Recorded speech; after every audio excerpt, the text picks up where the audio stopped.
Sinamahan namin si Kulot dumalaw sa kanyang lulo. Ilang taon nang patay? 2008. Ayan guys. Bayan sabi, wag daw kaming aalis din hanggat hindi daw natutunaw yung kandila. Alam niyo kung gaano kakapal ang kandila? Ganari kalaki, ganyan kahaba. Ang haba ng kandila. Sabi ko, talpog sa akin ang noo mo pag hindi pa umalis din hanggat di yan tunaw. Nakakaawa naman si Honey. Ang liba. Ang Honey ko, lustred na ang brief. Hindi ka, baga. And guys, nandito kami ngayon sa Trapiche. Kaya dalaw ang mahal na sa buhay ni Kulot at lagi daw hindi namin siya samahan, kaya sinamahan na. Ano masasabi mo? Sinamahan ka na namin. Thank you guys. Hoy, tirikan mo naman ng kandila si Kaishon. Yun ang nag-alaga sa iyo nung ikibata-bata. Ang iyong lula is Sean. Hindi ko nga yung kilala. Hindi ka? Hindi ko yung kilala. Sino yun? Kapatid naman ng iyong lulupan nyo. Hindi mo kilala? Hindi mo dinadalaw? Bianan mo hindi mo kilala. Ikaw, Sean? Isyon, hindi Usyon. Sean, pati ang iyong lulupan nyo. Tirikin ng kandila doon. Nakakaawa naman eh. Nakakaawa naman kayo guys. Kulot, sinwalsin mo naman iyan. Hindi mo naman kung gaano kadumi. Hindi nagdala ng haras eh. Pinaglinis ko ako. Nakadoha katar ako. Hindi nyo na pinagmakahiya at saka tinyo. Pikachu? Naka-Pikachu. Shoutout mo naman nagbigay niyan from Qatar. Shout out kay sa nagbigay niyang aming damit na sa Doha, Qatar guys. Thank you so much. Ari kayo, ibabalik ko pa. Akong bumili na rin. Pati posporo, iuuwi mo pa? Walang hiya. Lalabantayin mo riyan. Pagbalik ko, gagamitin ko pa sa iyo. Bakit daw ayaw kasamahan dito? Nandito din naman alam. Dito na naman mga kamag-anak. Tamad-tamad ako samahan.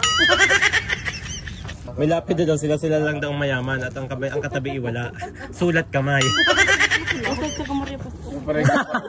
Nasaan lola mo nakalibing yung asawa niyan? Hindi nga makita. Bakit? Pag natatagpuan, inalayo. Pero buhay pa? Buhay pa. Buhay na nagtatago? Oo. Mantalang aring asawa niya, matagal na nakatago sa nicho.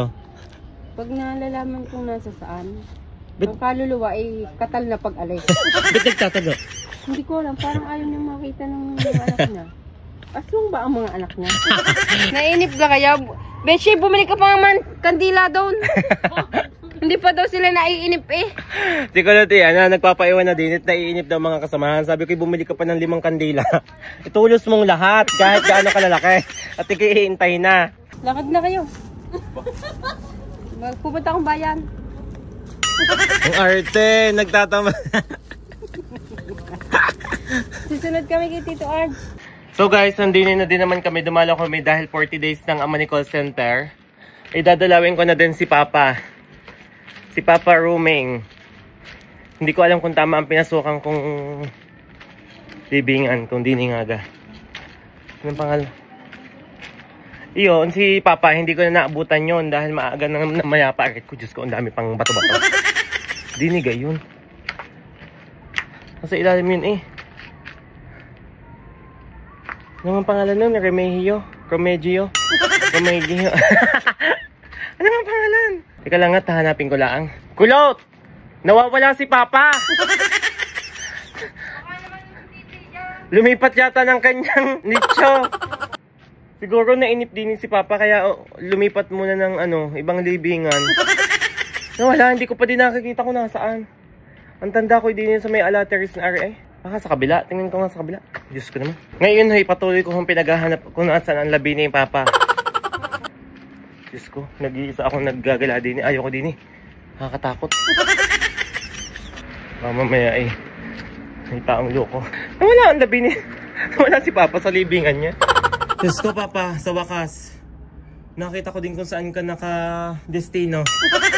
Umikot na ng umikot. Ang palatandaan ko lang na may area ang Alateres. Kala ko lumipat ka na ng ibang nicho. Ayun guys, si Papa. Dumalaw na ako din mag-isa at hindi ako sinamahan ni Kulot na tiyanak nandun sa kabila. Siyempre guys, kahit na mayapa na is talagang sama-sama pa din ang mga magkakamag-anak sa isang lupa. Ayan guys, yun niya. Puro yan bar yun.